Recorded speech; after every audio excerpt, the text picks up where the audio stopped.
Hello students, आज हम पढ़ेंगे एक नया चैप्टर। हमने लास्ट में पढ़ा एसिड बेस सॉल्ट, जो कि बहुत ही मज़ेदार चैप्टर था, आपको इजीली बहुत अच्छे समझ में आया होगा। आज हम पढ़ेंगे फिजिकल एंड केमिकल चेंजेस।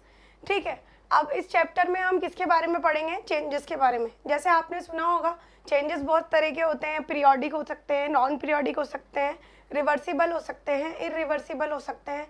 इसी तरीके से एक तरह का चेंज होता है जिसको हम 2 पार्ट्स में बाइफरकेट करते हैं।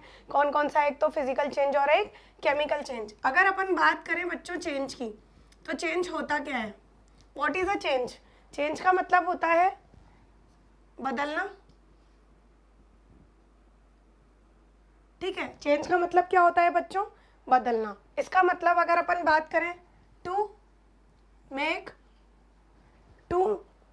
मेक और बिकम डिफरेंट। अब इसको हम पहले चेंज को समझेंगे कि चेंज होता क्या है। जैसे मान लीजिए आप वेदर कंडीशंस है ना, अभी बारिश बहुत हो रही है, तो हम ये बोल रहे हैं कि कभी कभी तो बारिश आ रही है, कभी धूप आ रही है, तो इसको हम किसकी कैटेगरी में रख देंगे? फिजिकल चेंज की कैटेगरी में। फिजिकल चेंज का मतलब ये होता है कि अगर अपन बात करें कि वेदर कंडीशंस अगर चेंज हो रही हैं, वेदर कंडीशंस की हम बात करें तो वेदर कंडीशंस में हम लेंगे, जैसे मान लीजिए कभी बहुत अच्छे से ब्रीज हो रही है, ठीक है, उसके बाद बहुत सनी डे हो रहा है, फिर अभी जैसे देखा जाए बहुत रेनी डे हो रहा है, तो इसमें क्या हो रहा है? वेदर कंडीशंस चेंज हो रही हैं। ठीक है, तो ये क्या है? एक तरह का फिजिकल चेंज, जिसमें कोई प्रॉपर्टीज़ में चेंज नहीं हुआ है। लेकिन अगर अपन बात करते हैं दूसरे चेंज की, तो वो होता है केमिकल चेंज।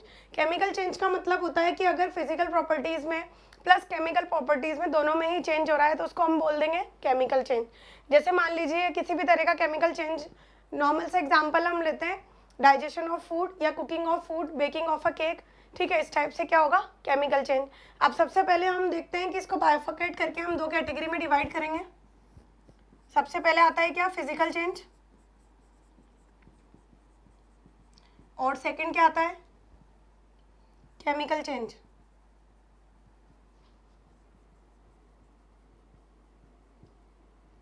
ठीक है, फिजिकल चेंज और केमिकल चेंज। अब फिजिकल चेंज और केमिकल चेंज, इन दोनों में क्या डिफरेंस है? सबसे पहले तो हम ये समझेंगे, फिजिकल चेंज का अगर अपन बात करें तो फिजिकल चेंज जो ऑल्टरिंग होती है प्रॉपर्टीज में, वो सिर्फ फिजिकली होगी। फिजिकली मतलब फिजिकल प्रॉपर्टीज में जो चेंजेस होंगे उनको क्या बोल देंगे हम? Physical change. नेक्स्ट, अगर केमिकल प्रॉपर्टीज में चेंजेस होते हैं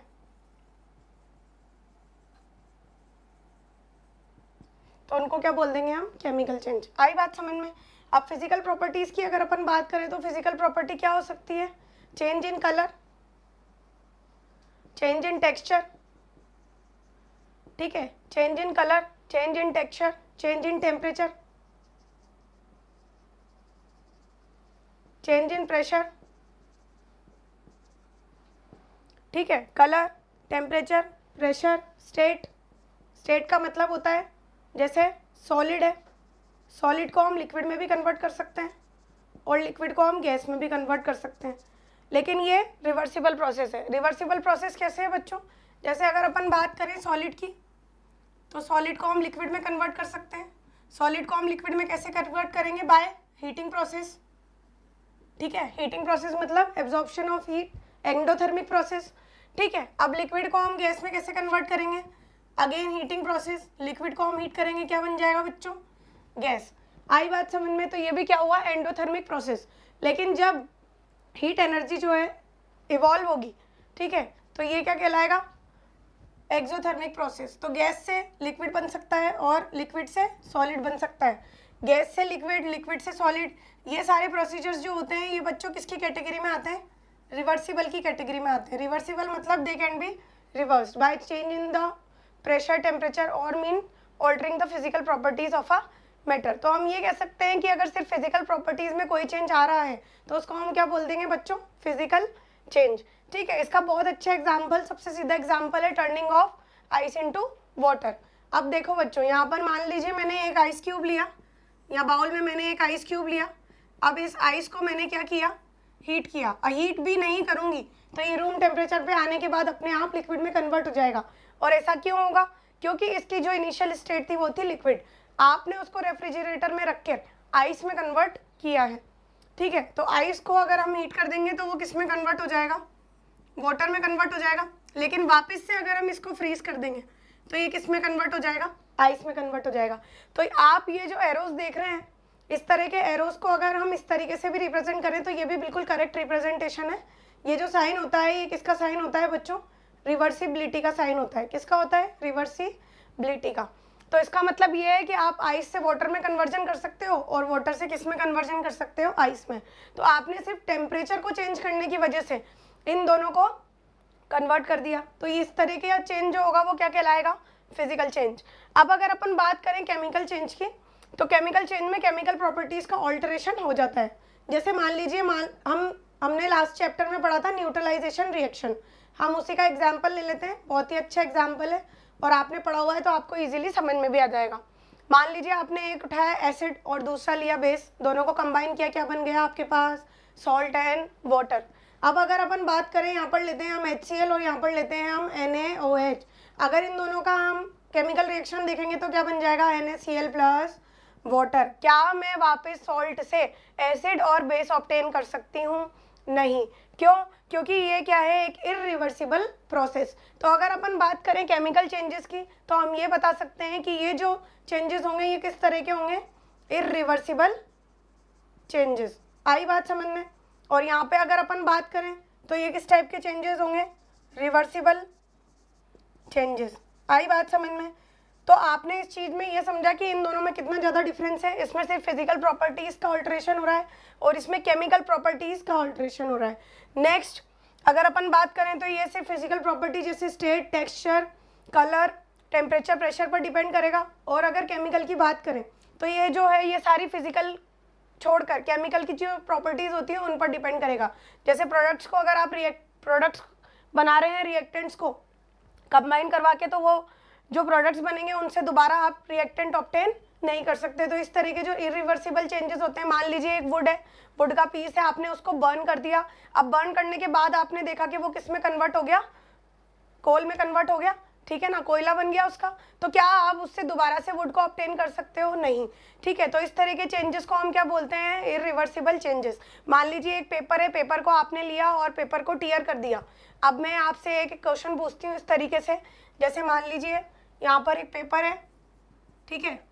अब ये पेपर है, इसको मैंने टीयर कर दिया और इसको मैंने 4 पार्ट्स में डिवाइड कर दिया। और यहाँ पर एक पेपर है, इसको मैंने बर्न कर दिया और इसको ऐश में कन्वर्ट कर दिया। अब ए और बी में आप ये पहचानेंगे कि किस तरह का चेंज फिजिकल होगा और किस तरह का चेंज केमिकल होगा। अब आपको लगेगा कि दोनों ही जो चेंजेस हैं वो केमिकल हैं, क्योंकि आपने पेपर को तो टीयर कर ही दिया है। तो टीयर करने के साथ साथ क्या होगा, ये जो टीयर्ड पेपर है ये दोबारा से आप पेपर तो बना नहीं सकते, इसका फेविकॉल लगा के जोड़ भी दोगे तो भी फिजिकल चेंज थोड़ी ना कहलाएगा। लेकिन ऐसा नहीं है। देखो बच्चों, फिजिकल प्रॉपर्टीज जो होती हैं उनके साथ साथ हम ये भी देखते हैं कि अगर मास चेंज नहीं हो रहा है और कोई नया प्रोडक्ट नहीं बन रहा है तो वो भी क्या कहलाएगा, हमारा फिजिकल चेंज। तो क्या टीयरिंग ऑफ पेपर में नया प्रोडक्ट बन रहा है, नहीं ना। क्या मास चेंज हो रहा है, नहीं। तो इस तरह का चेंज क्या कहलाएगा, फिजिकल चेंज। लेकिन आपने क्या किया, एक पेपर है, पेपर को बर्न करके ऐश में कन्वर्ट कर दिया। अब वो जो ऐश बनी है बच्चों, उसमें क्या होगा, सारा जो मास होगा पेपर का, मान लीजिए 1 ग्राम का पेपर था, उस 1 ग्राम का पेपर क्या 1 ग्राम की ऐश बनेगी, नहीं, कुछ अमाउंट कम हो जाएगा, क्योंकि बाकी जो हाइड्रोकार्बन्स उसके अंदर प्रेजेंट थे वो इवेपोरेट हो जाएंगे, ठीक है।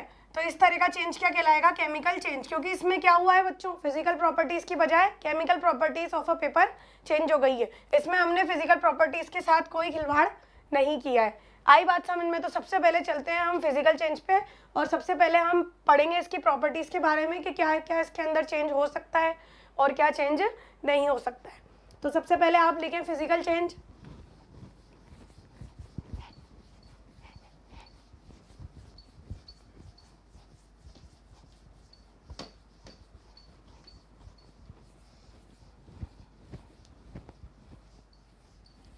हेडिंग डालेंगे फिजिकल चेंज। बहुत ही इंटरेस्टिंग टॉपिक है, आपको बहुत अच्छा लगेगा पढ़ने में और मज़ा आएगा, क्योंकि क्वेश्चंस जो होते हैं वो बहुत अच्छे आते हैं फिजिकल और केमिकल चेंज से।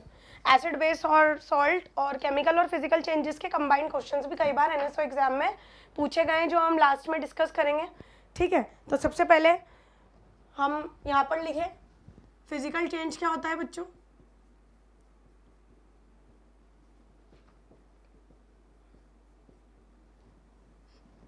यहाँ पर डेफिनेशन लिखें, हाँ, change that alters the physical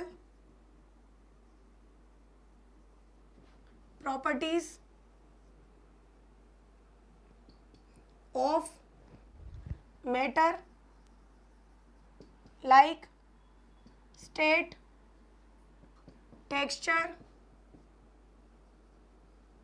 color, order और स्टेट, टेक्सचर, कलर, ठीक है। इनकी अगर अपन बात करें, ठीक है, और अगर दो प्रॉपर्टीज और हम ध्यान में लें तो मैग्नेटिक और इलेक्ट्रिकल प्रॉपर्टीज, तो state, texture, colour, magnetic properties, electrical and electrical properties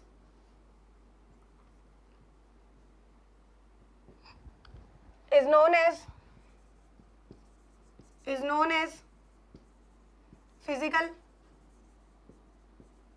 change, is known as physical change, ठीक है। तो आपने यहाँ पर डेफिनेशन देखी, इसमें क्या लिखा है मैंने, change that alters the physical properties of a matter like state, texture, colour, magnetic properties and electrical properties. अब यहाँ पर मैग्नेटिक और इलेक्ट्रिकल प्रॉपर्टीज का क्या मतलब है, जैसे मान लीजिए कि आपने कोई भी एक मैग्नेट है, ठीक है, परमानेंट मैग्नेट हम ले लेते हैं। परमानेंट मैग्नेट को अगर आपने एक आयरन पीस पर बहुत जोर से फ्रिक्शन करवाया तो क्या होगा, उसकी मैग्नेटिक प्रॉपर्टीज जो होंगी वो ट्रांसफर होने लग जाएंगी, और ये जो आयरन पीस है ये किस तरह का हो जाएगा, टेम्पररी मैग्नेट में कन्वर्ट हो जाएगा। मतलब इसके अंदर कुछ प्रॉपर्टीज ट्रांसफर हो जाएंगी। आप ये चीज करके देख सकते हैं घर में, एक आयरन ले लेना और एक परमानेंट मैग्नेट लेना, दोनों को रब करना थोड़ी देर तक। रब करने के बाद आप देखेंगे जो आयरन नेल है वो भी दूसरे आयरन के पार्टिकल्स को अट्रैक्ट करना स्टार्ट कर देगी। ऐसा इसलिए क्योंकि उसके अंदर भी मैग्नेटिक प्रॉपर्टीज क्या होंगी, डेवलप हो जाएंगी, लेकिन वो कुछ समय के लिए होगा। अगर आप आयरन नेल को थोड़ी देर छोड़ देंगे, ठीक है, तो क्या होगा, जो मैग्नेटिक प्रॉपर्टीज उसने रिटेन करी थी वो वापस से वो क्या कर देगी, लॉस कर देगी। आई बात समझ में? तो इस तरीके से ऑल्टर होती है मैग्नेटिक प्रॉपर्टीज। अब हम चलते हैं एक इंपॉर्टेंट नोट की ओर। नोट आप लिखेंगे बच्चों, there is no change in composition of molecules. There is no change in the composition of molecules. Composition of molecules का मतलब क्या हुआ बच्चों? देखो, अगर अपन बात करें नॉर्मल आइस की बात कर लेते हैं। आइस जो है वाटर है। अब मान लो आइस का जो वेट है आपने लिया, यहाँ पर मान लीजिए 2.5 ग्राम आइस है, तो इसको आप अगर वाटर में कन्वर्ट कर दोगे, वाटर में अगर आप कन्वर्ट कर दोगे तो इसका वेट सेम रहेगा, इसके वेट में कोई डिफरेंस नहीं आएगा। मतलब ये कहें कि हम कोई भी कंपोजिशन वेरी नहीं कर रही है इसमें, कि हम अगर कोई भी मैटर ऐड नहीं कर रहे हैं इसमें, ठीक है। जैसे हमने अगर अपन बात करें केमिकल चेंज की, मैंने शुरुआत में बात कही थी, तो उसमें आपने एसिड और बेस दोनों को ऐड कर दिया। दोनों को ऐड करने की वजह से जो सॉल्ट बनेगा उसका वेट में कुछ ना कुछ वेरिएशंस आएंगे। और मान लीजिए अगर कोई गैस प्रोड्यूस होती है तो वो तो इवॉल्व हो जाएगी, तो उसकी वजह से वेट आधा ही हो गया, ठीक है। आई बात समझ में? ठीक है, तो इसके एग्जाम्पल्स देख लेते हैं हम। एग्जाम्पल्स थोड़े से हम देख लेते हैं, बाद में हम बहुत सारे इसके एग्जाम्पल्स देखेंगे। तो सबसे पहला एग्जाम्पल देख लेते हैं हम। जैसे नॉर्मल एग्जाम्पल है बच्चों, आइस है, ये आइस क्यूब है, ठीक है। इसको किस में कन्वर्ट कर दिया, वाटर में कन्वर्ट कर दिया। तो हमने इसकी कंपोजिशन को चेंज नहीं किया है, इसकी कंपोजिशन जो थी वही है, ठीक है। अब नेक्स्ट हम बात करें, आप आइसक्रीम खाते हैं सब, ठीक है, ये एक आइसक्रीम है। आइसक्रीम जो है वो इस तरीके से मेल्ट हो गई, ये आइसक्रीम है, इस तरीके से मेल्ट हो गई। तो जो आइसक्रीम मेल्ट हुई है, क्या इसके वेट में फ़र्क आएगा? अगर आप देखें तो वेट में कोई फ़र्क नहीं आएगा। वो अलग बात है कि आप खा जाएं बीच में, ठीक है। आई बात समझ में? नेक्स्ट, अगर मान लीजिए एक पेपर है, पेपर को आपने 4 पीसेस में डिवाइड कर दिया, ठीक है। 4 पीसेस में डिवाइड कर दिया तो क्या इस पेपर का वेट चेंज हो जाएगा, मास चेंज हो जाएगा? नहीं होगा, ठीक है। तो ये भी एक तरह का क्या है, फिजिकल चेंज। नेक्स्ट हम बात करें, हम एक लॉग ले लेते हैं। लॉग समझते हो? वुड, वुड ले लेते हैं, वुड के हम 4 पीसेस कर देते हैं इस तरीके से।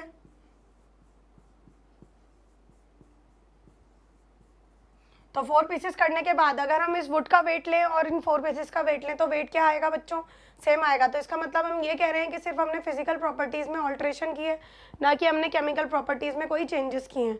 आई बात समझ में? अब नॉर्मल वाटर ले लो आप, ठीक है, नॉर्मल वाटर है,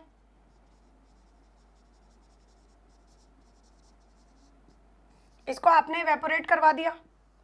अब आप बोलोगे मैम वेट तो चेंज हो जाएगा, ठीक है, लेकिन इवेपोरेशन ऐसी कंडीशंस में करा रहे हैं कि ये ऊपर से लिड क्लोज है, तो यहाँ पे से जो इवेपोरेशन शो हो रहा है उसमें सिर्फ आपने टेम्परेचर की कंडीशंस को ऑल्टर किया है, तो ये भी एक तरह का क्या है बच्चों, फिजिकल चेंज। अब हम पढ़ेंगे कैरेक्टरिस्टिक्स ऑफ फिजिकल चेंज के बारे में। तो नेक्स्ट हेडिंग डालें, कैरेक्टरिस्टिक्स ऑफ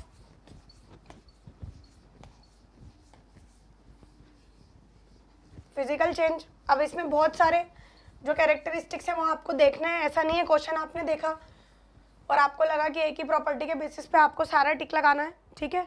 आपको देखना है कि चारों प्रॉपर्टीज़ फिजिकल चेंज की वो फॉलो कर रहा है या नहीं कर रहा है, ठीक है। अगर नहीं कर रहा है तो वो ऑब्वियस सी बात है केमिकल चेंज होगा, ठीक है। तो यहाँ पर लिखें characteristics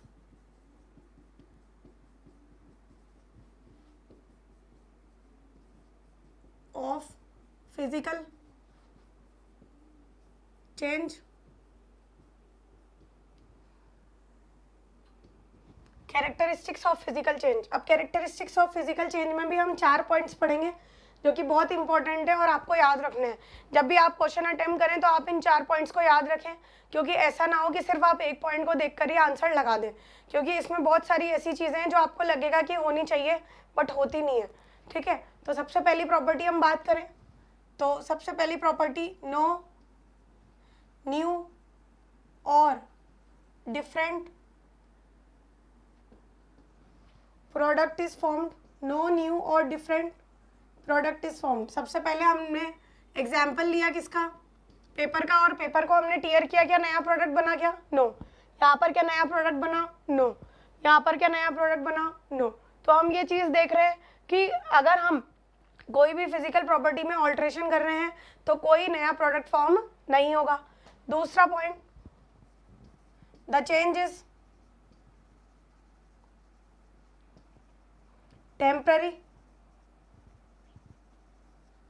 and usually reversible. Reversible का मतलब क्या होता है कि उसको आप ऑल्टर कर सकते हो, दोबारा से आप उसको चेंज कर सकते हो, जैसे कि melting of an ice, melting of ice cream.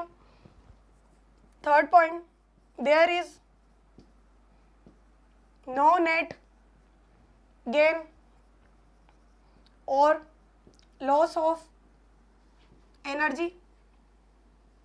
कोई नेट गेन या लॉस नहीं होगा एनर्जी का। Fourth point, there is no change in the wait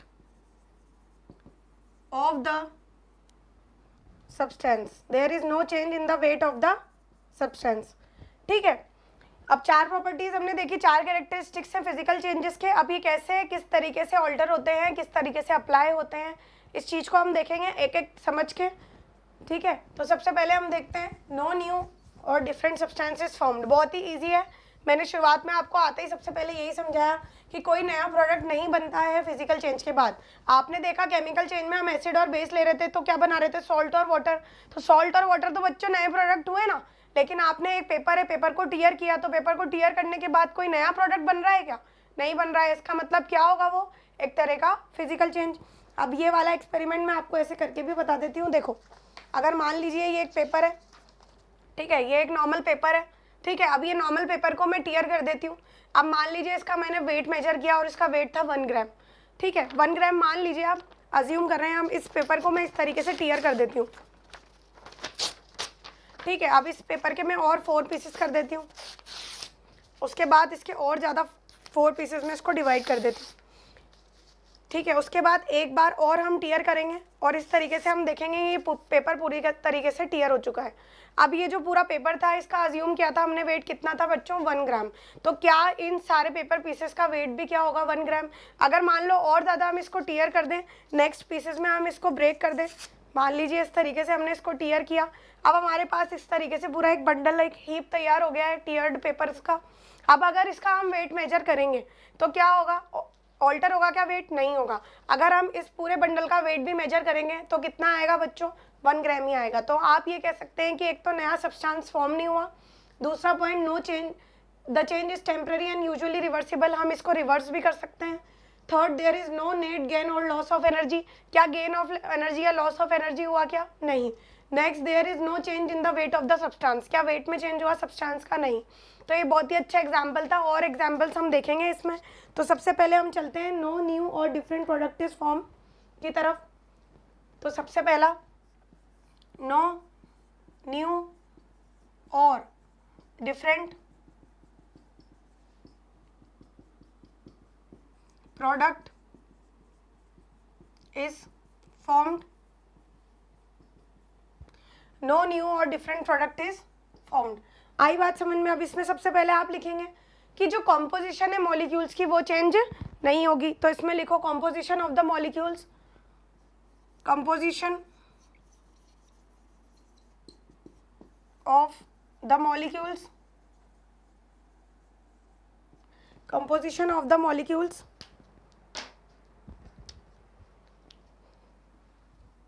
of a substance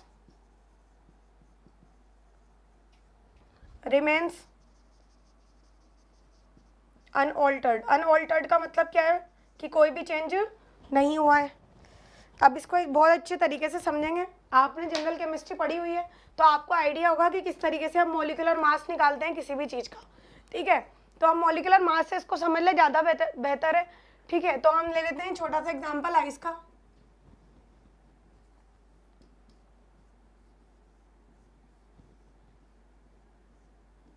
ये आइस है। अब ऑब्वियस सी बात है इसका फॉर्मूला भी क्या होगा, H2O, और ये वाटर में कन्वर्ट हो गया हीट करने के बाद, तो इसका फॉर्मूला भी क्या होगा, H2O। अब हम इसके मॉलिक्यूलर मास को अगर कैलकुलेट करें तो हाइड्रोजन का कितने एटम है, 2, और ऑक्सीजन के कितने एटम है, 1। यहाँ पर हाइड्रोजन के कितने एटम है, 2, और ऑक्सीजन के कितने एटम है, 1। आई बात समझ में। अब अगर अपन इसका मॉलिक्यूलर मास कैलकुलेट करेंगे तो मॉलिक्यूलर मास कैलकुलेट करना आपने जनरल केमिस्ट्री में बहुत अच्छे से पढ़ा हुआ है, तो दोबारा हम उस चीज़ को करके देख लेते हैं। तो 2 इंटू इसका मॉलिक्यूलर एटॉमिक मास 1, तो इसका मतलब 2, और यहाँ पर 16, तो इसका मतलब 16। दोनों को हम प्लस कर देंगे, कितना आ जाएगा 18 AMU, और यहाँ पर भी टोटल कितना आ जाएगा 18 AMU। तो क्या मॉलिक्यूलर मास में कोई चेंज हुआ, क्या कोई नया कॉम्पोजिशन में चेंज हुआ, क्या इसके मैटर में चेंज हुआ, नहीं हुआ। तो नो न्यू डिफरेंट और प्रोडक्ट इज फॉर्म, जो आइस था उससे वाटर बन गया। दोबारा से अगर आप फ्रीज कर देंगे इसी को तो किस में कन्वर्ट हो जाएगा, ये आइस में कन्वर्ट हो जाएगा। तो आपने यहाँ पर देखा कि इसके मॉलिक्यूलर मासेस में कोई चेंज नहीं हुआ है। अगर अपन ग्राम मॉलिक्यूलर मास इसका कैलकुलेट करेंगे तो इसी को मैं क्या लिख दूंगी 18 ग्राम, और इसको क्या लिख दूंगी मैं 18 ग्राम, ठीक है। अब मान लीजिए ये तो आपका ग्राम मॉलिक्यूलर मास है। वैसे अगर आप वेट देखें, मान लीजिए आपका आइस का वेट था, हम अज्यूम कर लेते हैं, assuming that the weight of the ice was कुछ भी, मान लीजिए आप 0.5 ग्राम, ठीक है, इतना था। अब अगर अपन बात करें वाटर की तो वाटर भी कितना होगा 0.5 ग्राम। आई बात समझ में। तो कोई चेंज नहीं होगा वेट में, और कोई चेंज नहीं हो रहा है, कोई नया प्रोडक्ट नहीं बन रहा है, तो ये इस प्रॉपर्टी को इजीली डिफाइन कर रहा है, ठीक है। नेक्स्ट देखते हैं हम,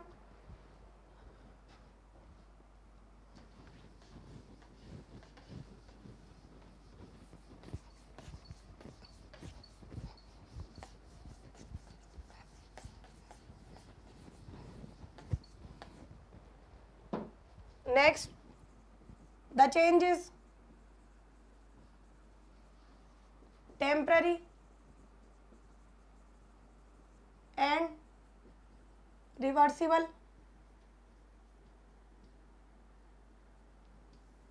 the change is temporary and reversible, ठीक है। अब चेंज टेम्पररी भी है, रिवर्सिबल भी है, इसका मतलब क्या समझेंगे आप। तो सबसे पहले इसको लिखें, the change can be reversed by altering the change can be reversed by altering the causes. अब कॉजेज का मतलब क्या है, यहाँ पर आप ब्रैकेट में मेंशन कर लें टेम्परेचर, प्रेशर, ह्यूमिडिटी। ह्यूमिडिटी का मतलब होता है water vapour present in the environment, मतलब जो हमारे अभी आप रेनी सीजन में देखेंगे कि वाटर वेपर का अमाउंट क्या होता है, एनवायरनमेंट में बढ़ जाता है, एटमॉस्फेयर में ज़्यादा हो जाता है, ठीक है, तो उसको बोल देते हैं humidity. Temperature, pressure, humidity, weather conditions, ठीक है, वेदर कंडीशंस। तो change can be reverse by altering the causes, temperature, pressure, humidity, ठीक है, इनकी वजह से क्या हुआ है, चेंज प्रोड्यूस हुआ है।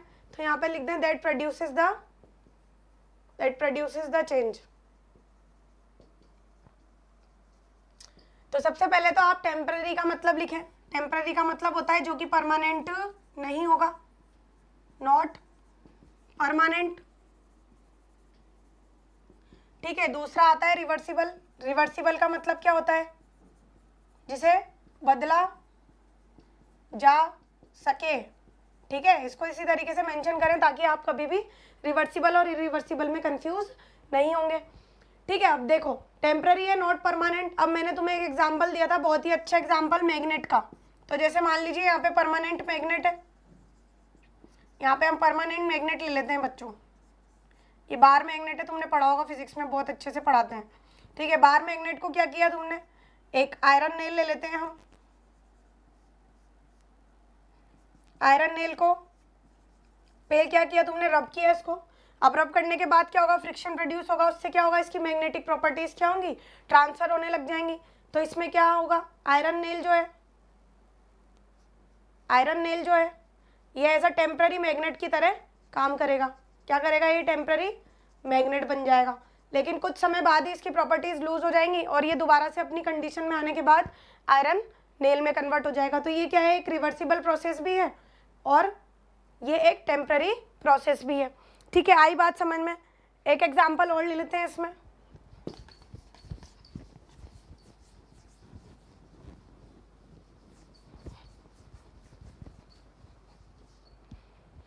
जैसे मान लीजिए यहाँ पर एक कैंडल है, ठीक है बच्चों, इसको तुमने हीट किया। हीट करने के बाद क्या होगा, ये जो वैक्स है इसकी, ये कैंडल है, इसकी वैक्स क्या होगी, मेल्ट होनी स्टार्ट हो जाएगी।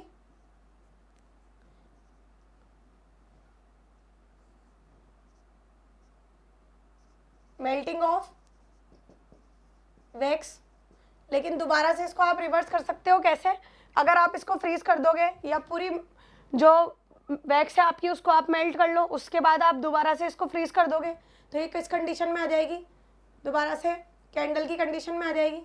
तो आपने यहाँ पर इसको हीट किया और फिर दोबारा से इसको क्या किया, फ्रीज किया, ठीक है, या फिर नॉर्मल कंडीशंस में इसको लेके आए, हीट आपने स्टॉप कर दी तो अपनी पोजीशन पर वो वापस आ जाएगी। तो इस तरीके से अगर आप टेम्परेचर ऑल्टर करते हैं, जैसे बहुत अच्छा एग्जांपल इसका आइस दोबारा से ले लेते हैं हम, क्योंकि आइस का एग्जांपल हर जगह पूछा जाता है और लगभग सारे एग्जाम्स में आइस का ही ज़्यादातर क्वेश्चन आता है, ठीक है ना। तो आइस जो है अगर आप इसको हीट करोगे तो ये किस में कन्वर्ट हो जाएगा बच्चों, वाटर में कन्वर्ट हो जाएगा, ठीक है। अब वाटर को दोबारा से तुम फ्रीज कर दोगे तो ये किस में कन्वर्ट हो जाएगा, आइस में कन्वर्ट हो जाएगा, ठीक है। तो आपने क्या किया, एक टेम्पररी चेंज ही तो किया, आपने आइस को वाटर में कन्वर्ट कर दिया, ये भी एक टेम्पररी चेंज था। वाटर को दोबारा से आइस में कन्वर्ट कर दिया, ये भी एक टेम्पररी चेंज था। अब हम देखते हैं इसमें रिवर्सिबिलिटी क्या है।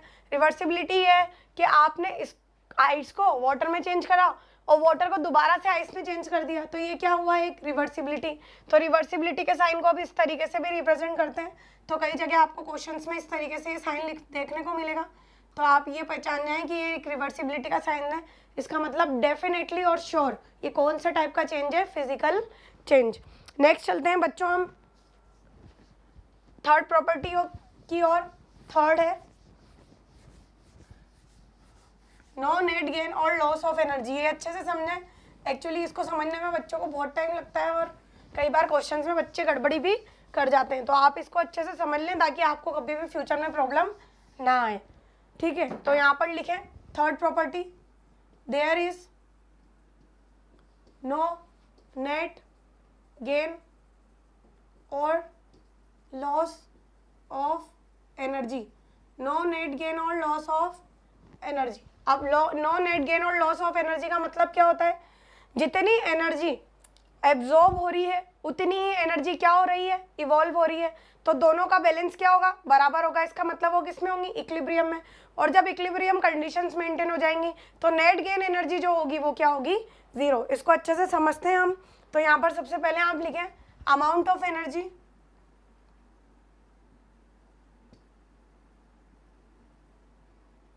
required, amount of energy required to bring a physical change is equals to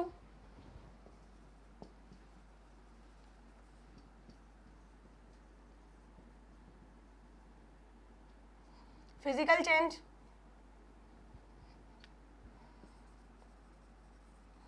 is equal to amount of energy required to bring a physical change is, और इसका just opposite amount of energy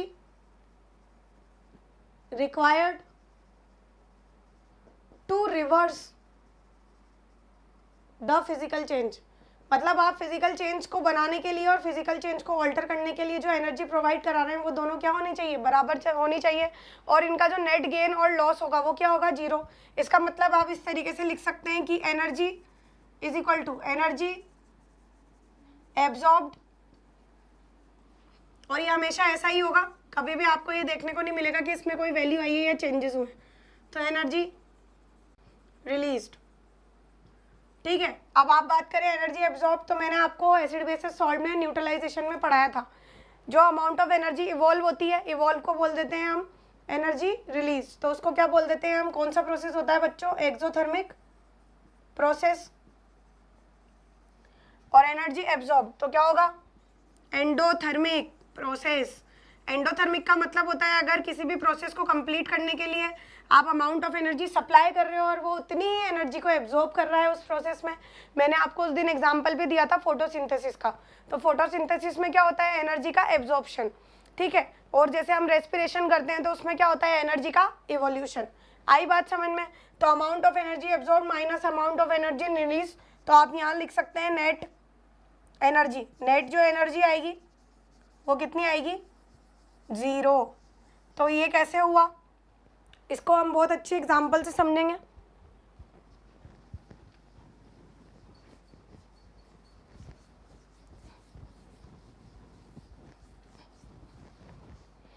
ठीक है, अब इसको एक example से समझ लेते हैं। जैसे मान लीजिए वाटर है, वाटर का बॉइलिंग पॉइंट जो होता है बच्चों वो होता है 100 डिग्री सेल्सियस, ठीक है।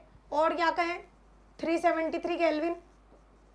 ये आप पढ़ेंगे अच्छे से जब आप हायर क्लासेस में चल जाएंगे। अभी आपको सिर्फ ये याद रखना है कि आप एग्जाम्पल के तौर पे याद रखें कि वाटर का बॉइलिंग पॉइंट 100 डिग्री सेल्सियस होता है। अब देखो बच्चों, ये मान लीजिए एक मैंने यहाँ पर एक कंटेनर लिया, कंटेनर में मैंने वाटर लिया, ठीक है। अब इसको मैंने हीट करना स्टार्ट किया, मैंने हीट प्रोवाइड करना स्टार्ट किया तो क्या होगा, हीटिंग होगी, बॉइलिंग पॉइंट रीच करेगा, ठीक है। इवेपोरेशन प्रोसेस स्टार्ट हो जाएगा, होगा नहीं होगा, ठीक है। अब मान लीजिए यहाँ पर मैंने इसको पैक किया हुआ है, यहाँ पर मैंने इसको पैक किया हुआ है अच्छे तरह से, तो सारी हीट एनर्जी जो होगी वो कहाँ चली जाएगी, ऊपर जाती जाएगी, ठीक है। अब इसको 100 डिग्री सेल्सियस रीच करने में जो अमाउंट ऑफ एनर्जी रिक्वायर्ड होती है वो होती है 2260 जूल, ठीक है। तो आपने ये देखा कि वाटर को स्टीम में कन्वर्ट करने में हमें कितनी एनर्जी का सप्लाई करना पड़ा, energy required is equal to 2260 joule. आई बात समझ में। अब क्या होगा, मुझे दोबारा से कंडेंसेशन कराना है। कंडेंसेशन का मतलब समझते हैं, जो हमारी स्टीम बनी है उसको दोबारा से किस में कन्वर्ट करना है, लिक्विड में, वाटर में कन्वर्ट करना है। तो क्या होगा, जैसे मान लीजिए ये मैंने स्टॉप कर दिया हीटिंग प्रोसेस, यहाँ पर मैं नेक्स्ट स्पीकर एक और बना लेती हूँ आपके समझाने के लिए, ठीक है। तो जैसे मान लो मैंने हीटिंग स्टॉप कर दी, अब क्या होगा, जो मैंने यहाँ पर पैक किया हुआ है वो स्टीम वापस से कंडेंस हो के इसमें आ जाएगी, ठीक है। वापस से वाटर ड्रॉपलेट्स फॉर्म हो जाएंगे उस स्टीम के, होंगे नहीं होंगे। अब ये जो वाटर ड्रॉपलेट्स फॉर्म हुए तो इस स्टीम को वाटर में कन्वर्ट करने के लिए जो अमाउंट ऑफ एनर्जी इवॉल्व हुई है वो कितनी है, 2260 जूल। तो आप यहाँ पर ये चीज देख रहे हैं कि कितनी एब्जॉर्ब हुई थी और कितनी इवॉल्व हुई है। एब्जॉर्प्शन जो एनर्जी का था, एंडोथर्मिक प्रोसेस जो था, उसमें अमाउंट ऑफ एनर्जी कितनी लगी, 2260 जूल। और स्टीम से लिक्विड बनने में जो अमाउंट ऑफ एनर्जी इवॉल्व हुई वो भी कितनी है, 2260 जूल। तो इसका मतलब energy absorbed minus energy release, तो हम फॉर्मूला लगा के देख लेते हैं, अभी आपका आंसर आ जाएगा। ठीक है, तो यहाँ से पर बच्चों स्टीम से हमने किस में इसको कन्वर्ट किया, वाटर में। अब स्टीम से कन्वर्ट किया वाटर में, तो अमाउंट ऑफ एनर्जी कितनी लगी इसमें, 2260 जूल। अब हम इसको फॉर्मूले अप्लाई करके देख लेते हैं, क्योंकि फॉर्मूले में जब तक अप्लाई नहीं करेंगे तब तक आपको शांति नहीं मिलने वाली कि ऐसा कैसे हो सकता है कि नेट एनर्जी जो है वो जीरो ही हो जाए। ठीक है, तो हम अप्लाई करके देख लेते हैं इसको नेट एनर्जी के फॉर्मूले में। तो एनर्जी जो हम नेट निकालेंगे तो गेन और लॉस बराबर हुआ नहीं हुआ, आप देख सकते हैं। तो सबसे पहले हम लिखेंगे energy absorbed minus energy released. ठीक है, तो एनर्जी एब्जॉर्ब कितनी हुई थी, 2260 जूल, और एनर्जी रिलीज भी कितनी हुई है, 2260 जूल। तो नेट गेन कितना हो गया, 0। तो इस तरीके से हम आंसर निकाल सकते हैं। अगर एनर्जी एब्जॉर्ब हुई है तो उसको हम बोलेंगे एंडोथर्मिक प्रोसेस, और एनर्जी इवॉल्व हुई है तो उसको हम क्या बोल देंगे, एक्सोथर्मिक प्रोसेस। एंडोथर्मिक एक्सोथर्मिक दोनों प्रोसेसेस बराबर रहेंगे और नेट गेन और लॉस ऑफ एनर्जी क्या हो जाएगा आपका, इक्वल। अब लास्ट प्रॉपर्टी है इसमें, fourth property, no change in the weight of a substance. ठीक है, no change in the weight of a substance. अब no change in the weight of a substance का मतलब क्या है, मैंने अभी आपको एग्जांपल दिया, जैसे ये पेपर है, पेपर को मैंने टीयर किया, इतने सारे मैंने इसके पीसेस कर दिए। अब मैं इसके और पीसेस भी कर दूंगी और उनका कलेक्टिवली वेट कैलकुलेट करूंगी, तो क्या आएगा, एकदम इक्वल वेट आएगा जो पेपर का वेट था। ठीक है, आई बात समझ में। तो इसमें क्या होता है, energy is added, energy is added और removed, energy is added or removed, but no matter is added or removed। ठीक है, इसका मतलब ये है कि आप कोई भी मैटर को ऐड नहीं कर रहे हो। मैटर का मतलब होता है या तो आप वेट को ऐड कर रहे हो, ठीक है, या आप स्पेस को ऐड कर रहे हो या वॉल्यूम को ऐड कर रहे हो। अगर आप इन कंडीशंस में ऑल्ट्रेशन कर रहे हो तो वो किस कैटेगरी में चले जाएंगे, केमिकल चेंज की कैटेगरी में चले जाएंगे।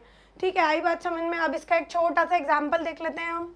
ठीक है, तो वही पेपर वाला एग्जांपल ले लेते हैं, इजी एग्जांपल है, आपको कभी भी एग्जाम में भी प्रॉब्लम नहीं आएगी।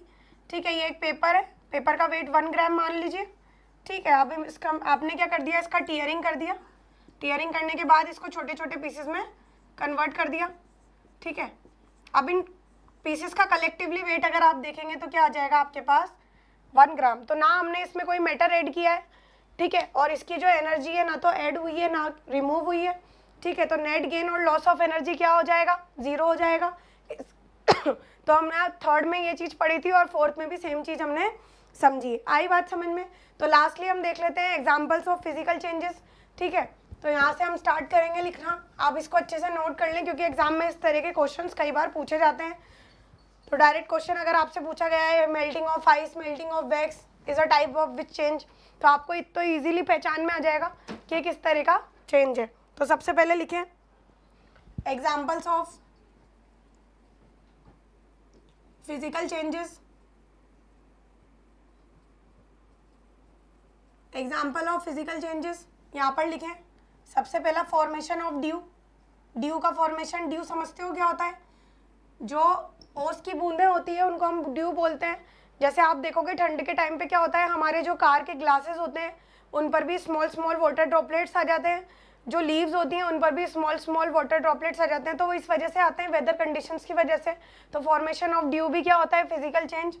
नेक्स्ट हम देखेंगे मेल्टिंग ऑफ आइस, अभी हमने पढ़ा बहुत अच्छे से इसके बारे में। Third melting of wax. मैंने यहाँ पर कहीं भी बर्निंग ऑफ कैंडल का जिक्र नहीं किया है, मैंने सिर्फ मेल्टिंग ऑफ वैक्स का जिक्र किया है। बर्निंग ऑफ कैंडल हम केमिकल चेंजेस में देखेंगे। आई बात समझ में? तो इसमें आप कंफ्यूज ना हो। Melting of wax. नेक्स्ट अगर अपन बात करें टीयरिंग ऑफ पेपर,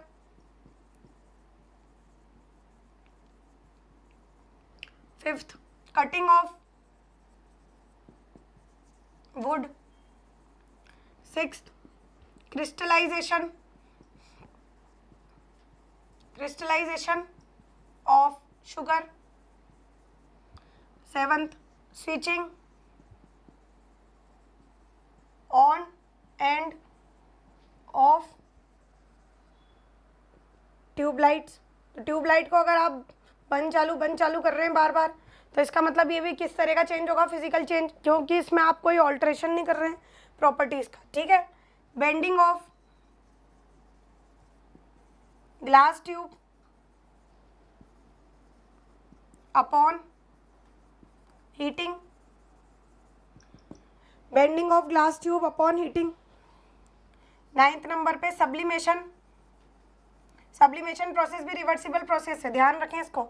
सब्लिमेशन का मतलब क्या होता है, ऐसे सॉलिड जो कि रूम टेम्परेचर पर सब्लाइम हो जाते हैं, जैसे हम नॉर्मल एग्जांपल में लेते हैं कपूर, कैम्फर, या फिर हम देखते हैं कि हम ठंड के टाइम पर क्विल्ट्स वगैरह में रखने वाले नेप्थलीन बॉल्स, जो वाइट कलर की जो वो गोलियां होती है, उनको हम बोलते हैं नेप्थलीन बॉल्स, ठीक है। तो वो अपने आप ही सब्लाइम हो जाती हैं रूम टेम्परेचर पर।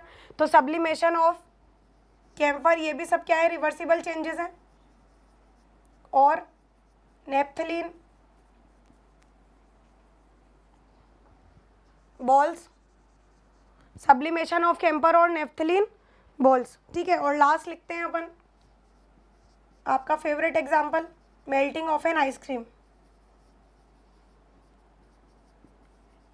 ठीक है। तो आप इस तरीके से सारे एग्जाम्पल्स को अच्छे से लर्न कर लें, क्योंकि अगर आप एग्जाम्पल्स लर्न कर लेंगे तो आपको एग्जाम में क्वेश्चंस लगाने में दिक्कत कभी भी नहीं आएगी, ठीक है। नेक्स्ट लेक्चर में हम पढ़ेंगे केमिकल चेंजेस के बारे में। आज हमने पढ़ा पूरा फिजिकल चेंजेस क्या होते हैं, ठीक है, इसकी प्रॉपर्टीज़ के बारे में। सबसे पहला क्या पढ़ा था हमने, नो न्यू और different product is form. Second, the change is temporary and reversible. Third, no gain और लॉस ऑफ एनर्जी। और fourth, no change in the weight of the substance. तो इन प्रॉपर्टीज़ को अच्छे से पढ़ें और एग्जाम्पल्स को अच्छे से याद करें। Thank you.